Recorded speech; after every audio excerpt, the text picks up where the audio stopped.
Hello, Tech Pros, episode 165. Always learn, build relationships, and make connections, because that can certainly help, and be as persistent as possible.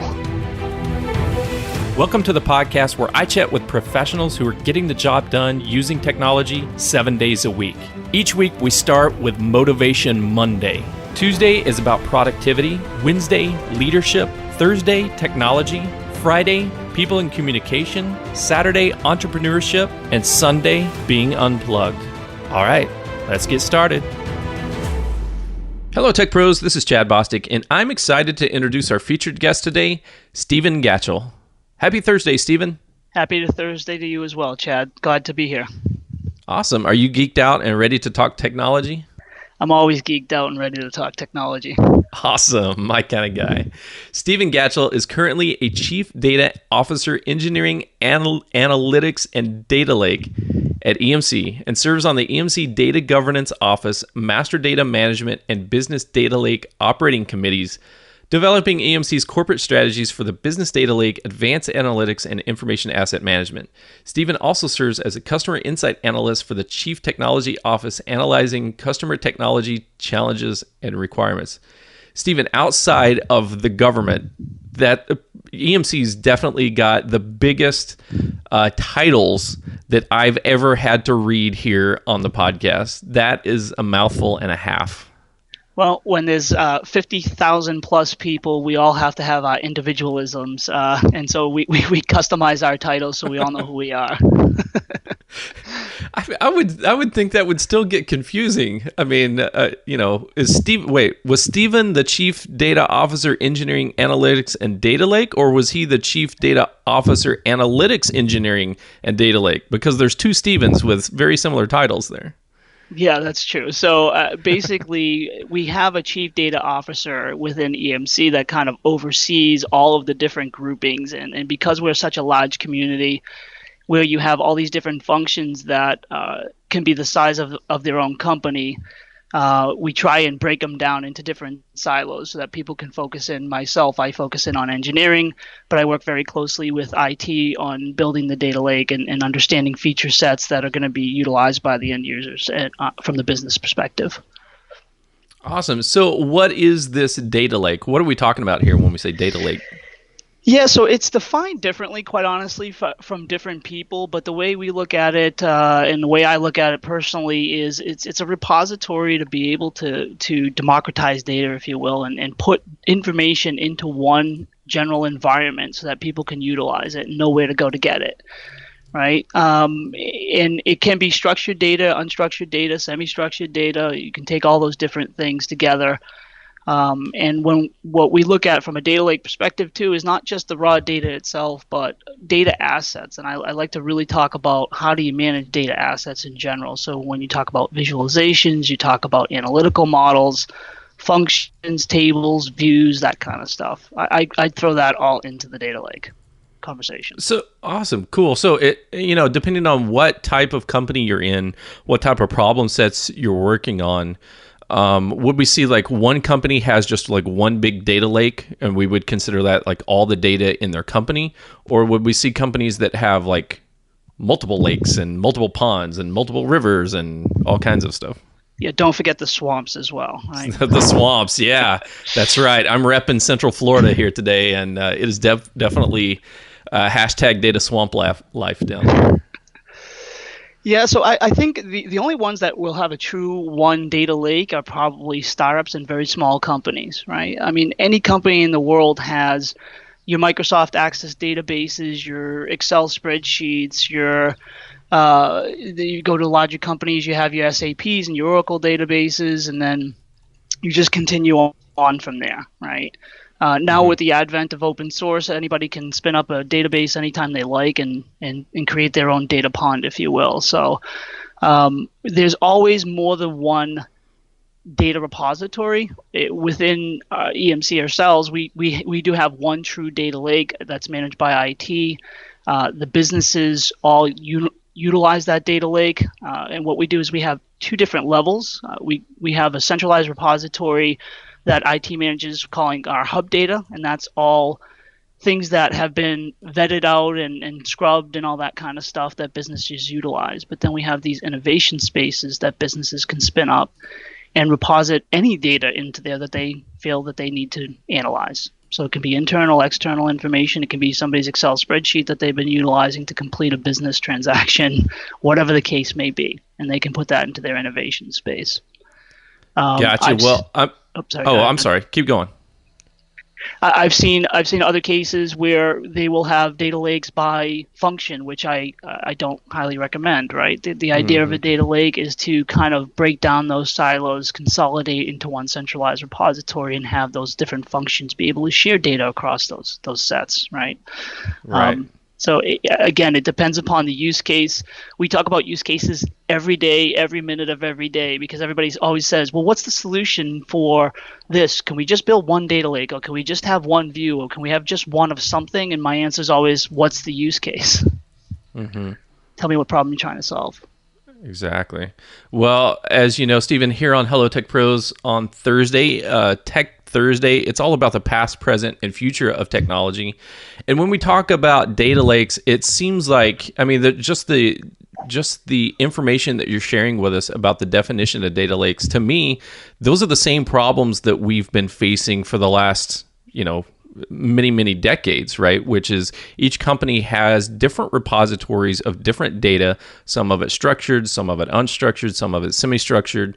And now are we talking about just new terminology for the same problems that we've always had, or are we talking about just really the application of new technology and new ways of organizing data has all come up with this data lake terminology and structure? So maybe take us back to the past. So when you think of the past of big data, or the past of just organized and unorganized data within a company, what did that look like? Yeah, so I think you always go to the size of the volume of the data, the frequency of the data, and how it's utilized, right? So in the past, big data may have been considered a gig or 2 gigs, depending upon how far you want to go back, right? Data was obviously managed typically by the IT people, period. It was in some database of SQL, for instance, that was managed by IT, controlled by IT, permissions were very strict, etc. The people that were utilizing that data were sometimes business analysts, but typically those people took the information out of, say, a BI environment and put it into their Excel spreadsheet to build some kind of trending analysis, right? We've seen that 1,000 times. Yep. And now most people would just go to somebody that's a business analyst and say, can you give me this report? Because they don't have access to the information. They don't know how to create that visualization that they want to have. And it was a very focused group with much smaller amounts of information. And it was views and not necessarily what we call raw data. And you talk about unstructured data, that was hardly ever analyzed, right? You have these CRM systems that customer support may capture a customer problem, but did anybody really go back and analyze those unstructured data? Very, very few companies did that in the past. Yeah, I worked absolutely. So I worked in the oil and gas industry for 13 years, and it was fun just to see the evolution of that organization, right? Over a decade and a half period, and the evolution of the IT department, and then all of the other departments, like you said, that kind of sprung up around, data and analytics and visualization and stuff like that. And, going back to the early, when I first got into that job, which was whenever that was, like 2001 or so, it was just like the IT department managed the databases, and we had Oracle and we had SQL Server, and that was that. But then you had in the end users, right? The end users had Microsoft Access, and they could build their own databases. And so then there was this constant fight, this constant push back and forth between all the great stuff that you guys are doing here, it doesn't scale in Access. And every time you're trying to add one more user to it, it's blowing up, or you're trying to make a copy of it, and then you've got data getting out of sync. And so we want to move that data out of your repository, out of Access, or worse, out of spreadsheet, right, out of Excel, and we want to move it into something that's more scalable. And so we're trying to pull that data from the business into the IT, right, into the IT's data lakes, if you will. And then over the course of, the last decade, it's been really kind of back and forth, where we want the data in IT. Well, now the analysts are starting to be data scientists and so forth, where they have a lot of IT skills as well. And so they want access to the raw data and the databases. So from my side, I hear what you're saying. Yeah, and it's the power of PowerPoint in the past too. So you take a pretty chart out of Excel and you paste it into PowerPoint, and that's what you're presenting. There's no interaction with the data. There's no drill down to the information in the past. You go into a meeting, you show something, and then the executive asks you a question, and then 3 weeks later you go back to him with the details of understanding what's going on with that behind the scenes. That's no longer the case, right? So if you look at today, you mentioned data analysts. Data analysts are at all levels of the organization, from a senior VP level down to a kid out of college that's just starting as a business analyst or an engineer in general. We have developers that are doing analytics. We have financial people, HR people, legal even are now analysts. So what we look at today is a way to understand, democratizing data, certainly. How do we get access to people much quicker than they had in the past? There's obviously challenges to having more people access information. There's challenges to the size of the information. So when you look in the past, real-time data, for instance, really wasn't a concern in most cases, right? You go back to the banking industry of the 80s, for instance, and they've got the plot graph old printer that they're utilizing, that they're printing off their trending analysis off of. They didn't need it up to the minute back then, right? Depending upon the application, obviously. But in most cases, real-time data just did not even exist. It was a refresh every week or every month, and how do they get that information? And they're mailing floppy disks back and forth in some cases, right? So much has changed over the past 10 years, that's for sure. Well, I would even question or argue, right? Did they need it? Did they need real-time data? Yes, they did, but they got it as real-time as they could get, right? So before the 1980s, it was even slower, right? And before the 1950s, it was even slower. And so to aggregate, especially if you had a global organization, a global company, where everything was literally like written down on ledgers and had to be hand copied, and distributed and figured and so forth, that was really, really slow to figure out all the data and all the assets around your company. And so as we've kind of progressed throughout history, it seems like we just have more and more access to more information and more faster, better analytical tools to get closer to as real time as possible. Yeah, so I think it's in three areas. It's the people, process, and technology, right? It's all three have changed. So the mindset of individuals that want actionable analytics today and understand and be able to drill down and do their own analysis from something that they've noticed in a trend, for instance.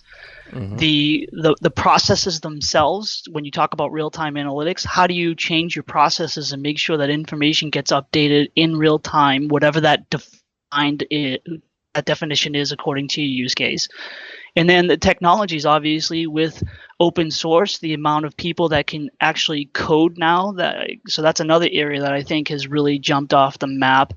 In the past, you had developers and true people that went to school to understand how to write lines of code. Well, today, again, I don't care if they're in finance or HR or legal, some of these people are learning how to write code because they want to utilize open source tools in order to do their job and be proactive and make business decisions from analytics, right? So that whole thing has changed across all three spectrums of people, process, and technology. Yeah, I love that. And some of the best developers, some of the best engineers I've ever met and ever worked with did not go to school for computer science, did not ever formally study anything about software development. They were business users, right? And they had a need in their job and their role to figure this stuff out, to figure this data out. They had tons and tons of access databases or spreadsheets or wherever the data was, and they needed to really understand what was going on in their business and to solve actual business problems. And so they started with software development as a tinkerer, okay, there's a script here, there's a VBA script, or there's something that I need to do to like massage the data, or to move it from one column to the other, or to transform it from one record type to another, or to put some charts and trending and so forth on it. And over time, over their career, they became awesome, really kick butt developers because they understood the business problems better than the IT people did. Yeah, and that's the key, right? So you need a subject matter expert that understands the data. And if you put the power of that person, that subject matter expert that understands the data, but they can also code it and they can also analyze it and create a story around it. Now we're talking about a data scientist, right? Right. And people are developing. But when you look at, and there's new definitions around data science as well that have been popping up lately, whereas they're individuals that don't perhaps have that PhD background, that mathematical background, right? But they're individual business power users that start studying a little bit about statistics because they're doing what you just said. They're actually starting to develop code and they want to create a D3 visualization, for instance, and now they have to understand how to write that code. What are the algorithms that they're utilizing, and be able to translate from some of the more advanced stuff that their data scientists are doing. So it's really exciting to see, and I equate it to kind of like project management of the past, right? Regardless of what job you do, you kind of have to learn how to project manage something. Now, whether you're a formal project manager or not, you have to understand tasks and milestones and all that stuff. I think with analytics as well as even coding to some perspective, regardless of what you're in, you better understand analytics, you better understand data now, because everybody's using it regardless of your industry and regardless of your actual job. So what technologies are available today in 2016 that really allows kind of anyone to get up to speed and to be a data scientist a lot more quickly and effectively than they could, say, maybe 5 or 10 years ago? Well, it's not only technology, but it's training, right? I mean, there's so much free training now on the internet that if you go out and you want to learn about a statistical course, you could probably, Google it and find a free course or a very low cost course around statistics. So I think that's certainly enabled people. But then they can take what they've learned and they can utilize open source and, develop their own applications, even if they don't like the existing visualization tools, which there's about 1 million of them now out there on the marketplace. They can, utilize a Cloud Foundry, for instance, and develop their own visualization tool in a matter of days or even hours in some cases. So I think there's a good combination today of enterprise tools that you can go out and purchase and support. The Tableaus of the world, for instance, that's a very popular visualization tool, obviously. But there's also a lot of open source tools like a D3, for instance, that people can just download for free and start learning. And if they don't know what they're doing, they can go online and there's usually a free course that they can go and figure out how to start writing the code. So I think the advent of, people talk about IT and how business just goes off and is rogue IT, right? Mm-hmm. To me, that's actually a good thing on the business side, as long as they're not a security risk and putting data out that they shouldn't be putting out into the outside of the company. But you want your business people to understand the technology side. You want them to download the latest open source application that they think that they can utilize and learn it on their own. Because again, if you put the power of the subject matter expert that understands the data in the hands of the person that's developing the solution, it's extremely powerful. And IT's busy, keeping the lights on, certainly, but there's more and more pressure for IT to innovate as well, and to find some of these tools that the businesses can use and support the business in their capabilities. So it's no longer that old model of you go to IT and they give you an end-to-end solution and they support it for you. That doesn't work. That's not how to be an innovative company or an innovative group, right? You need to have the business lead the charge to understand what they need, have enough technical skills to identify some key aspects and some open source tools or even purchase tools, and then go to IT and say, hey, here's where I am. I found this really cool tool. And oh, by the way, I think there's these 3 other cross-functional teams that are going to utilize it. So heads up, this could really grow into a much larger thing where we may need some infrastructure support, for instance, and that's where IT can really certainly help and support. So I think having businesses take some of that technical charge is a very exciting place to be, and I think it definitely enhances the innovation and the thought process and the time to analytics, quite honestly. It's much reduced from that perspective. Yeah, let's be honest. Some IT people, right, just like any other job, some folks are going to be worried about their job security, right? Because they've been doing this for a long time, and these are the aspects of the like the processes that they own, quote unquote own, right? I'm the guy that provides the solution to the business user. If the business user goes out and finds his own solutions, then what good am I, right? But I think there's this really nice blend that we have today where the business is getting a lot more tech savvy, which enables the IT department to, upgrade their systems and implement a lot more new things that they would have liked to implement a long time ago, but they didn't partner with the business. They just tried to do it all themselves. And so I love this this blend that we have now today where the business is really just as tech savvy as the IT department, but we just have our different roles and our different expertise. But when we come together and work together as a team really on solving that business problem, and like you said, using those business leaders as the subject matter experts who are really the experts at the problem that we're trying to solve, and lean on that expertise, then we can come up with a lot better solutions. Yeah, but I think IT also has a role in the new technology too, right? So a lot of times, and I'm generalizing here, obviously, right? But a lot of times IT rolls out these point solutions, right? And they're really point solutions. They're focused on one specific area. So you roll out a Tableau server as an example, and that gives you a way to create visualizations. And that's all well and fine. But the marketplace, to me, especially in technology, is going to the outcome of the customer, right? So how do you deliver an end-to-end solution to a customer and not just give them point solutions? And I think IT can really have the power because they have the whole infrastructure picture in front of them of a company and say, okay, there's this big data lake thing coming. Let's roll out an HDFS and Greenplum or whatever for structured data, and we can provide that to our customers. Well, that's great. But then look at the next step. Okay, well, how are they going to access the data? What type of tool sets are the businesses going to utilize, and make some recommendations and say, hey, we've got these 4 different visualization tools, and this one's good for this specific use case, and this visualization is good for this specific use case. Okay, great. So now we've got 2 steps. We've got the data in the data lake. We've got the visualization piece. Okay, well, now we're going to know they're going to want to ingest their own information because they're going to have their little data ponds, right, that they're going to want to include in their visualization. So now you got to talk about ingestion tools. So let's stay ahead of the game and say, okay, we have an enterprise ingestion tool, but maybe we need an end user ingestion tool. Maybe we can have some recommendations there. And then there's security, and you just keep building until you say, now I have a full stack of a big data lake with all of the different levels that a customer can come to me and say, I need to solve a business problem and understand these different data points to solve these different problems, and these are the outcomes that I want. And now IT is there and understands the full stack and says, I've got the solution for you, and here are your options. And oh, by the way, if this doesn't meet your needs and you find something different, let us know, and we'll help you implement that. Right? So they can be really proactive and really strategic instead of just being looked at as the infrastructure guys that keep the lights on. Awesome. That's awesome. Great. I love it.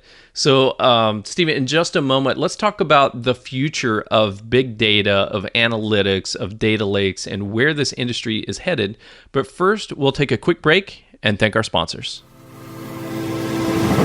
This episode of Hello Tech Pros is sponsored by Minio Cloud Storage. Minio is a cloud object storage server for developers and DevOps written in Go. The Go programming language is the emerging language of choice for modern cloud infrastructure projects, and it allows Minio to be highly concurrent and lightweight. Minio is Amazon S3 compatible, built with microstorage architecture in mind, but at its heart, Minio is simple, scalable, and supported by a passionate developer and user community. In episode 89 of Hello Tech Pros, I talked with A.B. Periasamy, one of the founders of Minio, about the importance of community support and recruiting software developers who are as passionate about their product's code as artists are of their art.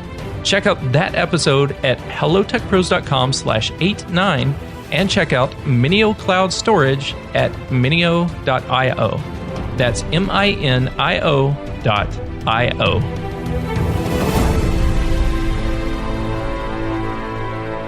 Okay, we're back with Stephen Gatchell. We've been talking to Stephen about big data and data lakes and visualizations and the past, the history between, big data back in the day might have meant 1 gigabyte or 1 megabyte. It just depends on how far back you want to go. The problems are have been the same across history. It's just we want to solve the business problems faster. Now we have more data, we have more volume of data, we have more frequency of data, and we want to be able to analyze that closer and closer to real time. Today we've got so many different tools and processes and just training available for people to make it just an amazing world that we live in right now, where the end users are now data scientists. The end users are people who are doing the analytics and discovering the tools and working in conjunction with IT. And we just talked about how, the role of IT needs to transition into this this body that can look across the whole company, the whole organization, and not just in silos, and say, let's be proactive. Let's roll out these end-to-end solutions that are going to work for everybody across the field. And let's take care of the data lakes, and then the visualization, and then the ingestion tools, and then what's coming next, and always be on that forefront of being an advocate for solving the business problems really before the business knows that there is a potential solution for that problem out there. So, Stephen, maybe you could use your powers to look into the future and describe what the future is going to look like in the big data and data lake and visualization space. Yeah, so I think the next big trends that are coming out here is certainly around data valuation. When you talk about big data, it starts getting really murky because you start talking about terabytes and petabytes worth of information, and how do people navigate to actually find what they're looking for, right?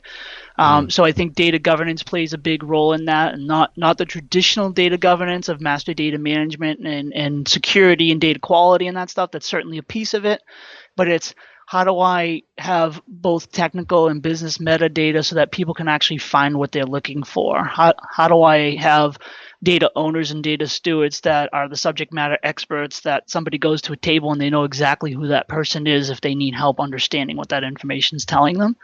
But then if you drill down in even further and say, okay, out of these 50 petabytes of data, what key aspects, what critical data elements do I really want to focus in on, and what is the value of that information to my business? So data valuation is certainly one. There's been a couple of things in the news, quite honestly, around recently bankruptcy from a casino, and they rated their data warehouse over $1 billion worth of just the information of the data warehouse itself, right? So data valuation is definitely a huge thing going on here. And then I think the second component, again, it goes to how do people find information, is the natural language query, and having that Google-like experience where I can just hit my little microphone on my iPhone and say, find me last quarter's results from a revenue and expense standpoint, and up pops a visualization so that I can look at my information, right? Now talk about putting the power in people's hands. You don't have to know how to code, you don't have to do anything, you just have to know how to speak, for instance, right? So NLQ is definitely something that I see coming. So data governance, valuation, and NLQ to me are the three big things. And it's not really future, but it's the technology is today, quite honestly, around flash. So you talk about storage and speed and accuracy, right? Around how do I get petabytes of information very quickly, and we talked about real time a little bit earlier and how you define that. With the advent of flash and having it more in data centers and data warehouses themselves, then that's going to really speed up how do I get information much quicker. You can combine that obviously with cloud applications and hybrid models of information. We see more and more companies having information not only internally to them, but they'll actually store some information out in the cloud because they need more processing power, for instance. So There's a lot of really exciting technologies that are actually on the market today, but not widely adopted yet, but definitely getting there. Valuation, NLQ, and certainly the hardware technology and cloud aspect of it. Man, I love that. I love the fact that the companies now that are filing for bankruptcy are putting value on their data repositories in the billions of dollars. Like, hey, we're not viable to be an operating business anymore, but we want to sell off our assets in our data center. Not the physical hardware, but like the data itself is worth $1 billion to somebody. Somebody will pay for it. That's amazing. Yeah, well, think about GE, right? GE is no longer a manufacturer in their eyes. They're a digital company, right? And they're moving up to the Boston area to spend literally billions of dollars to start developing how do they utilize the information that's generated from their jet engines, as an example. And what's the valuation around that information? You're talking about terabytes of data. Per hour, some of those engines. So I think the new model and talking about data valuation is companies are saying, okay, traditionally we're manufacturing or we're retail, or healthcare is a big one as well, right? Think about the amount of information that healthcare gathers from patients and drug trials, and how do you make predictive analytics about your next drug trial, and is that information actually more valuable than the actual drug that you might be putting on the market? So I think traditional companies will think of new ways in order to redesign how they generate revenue from their environments. And we've already seen that, and GE is a perfect example of that. They have a platform called Predix that's built on Cloud Foundry. That's an analytical model. I highly recommend you check that out and see what GE is doing. But it's a great story.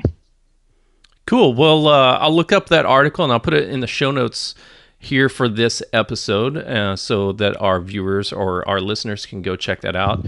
Stephen, before we go, can you share any parting words of wisdom that you have for our audience? The best way that we can connect with you, and then we'll say goodbye. So I am on Twitter, and Stephen Gatchell, PH Stephen, and Gatchell, Gatchell, and I'm also on LinkedIn, so you'll find me there as well. And just some last parting words here. I think people always ask me how do you get started in understanding the data lake and things of that nature. I think always learn, build relationships, and make connections, because that can certainly help, and be as persistent as possible. Awesome. Stephen, thank you so much for joining me on Hello Tech Pros today. I really value taking your time to go through this stuff, because you know what? A few years ago, I saw all these ads on TV. I think it was from IBM, when they were talking about the cloud. And people were asking me, Chad, what is this cloud thing? You work in IT. And I'm like, I literally have no idea. There's a lot of discussion about it, but I don't know what they're talking about when they're advertising a cloud. And then I go back to work and I ask people, hey, I'm really embarrassed, but what is this cloud thing? And they're like, oh, it's somebody else's computer. What? Yeah, it's just somebody else's server. So, we are always constantly coming up with new terminology, sometimes to really refactor or refine the things, the technology, or combine the technology, the process, and people that we're talking about. And it's cleared up a lot of stuff for me about data lakes. I really appreciate you walking us through it. Thanks very much for having me. It's always a pleasure. You bet. Tech Pros, there is 2 good times to start getting into data analytics and data science, and that was yesterday and today. Yesterday was the best time, but if you can't do that, if you don't have your time machine handy dandy flux capacitor available, then get started today. There's tons of free material out there. There's stuff from MIT and just all kinds of courses, free courses or cheap courses that are available that you can get into. You've been listening to Stephen Gatchell, and I'm Chad Bostic. And until next time, take care. The show notes page for this episode can be found at hellotechpros.com/165. Do you use Slack for team communication? Join the Hello Tech Pros Slack channel at hellotechpros.com/Slack. If you enjoyed this episode, please leave a review, subscribe to this channel, and check back tomorrow. This has been Technology Thursday, but tomorrow my featured guest and I discuss people and communication. On Saturday, we talk entrepreneurship, Sunday, being unplugged, Monday, motivation, Tuesday, productivity, Wednesday, leadership, and back again on Thursday to discuss technology once again. And I'll talk to you tomorrow.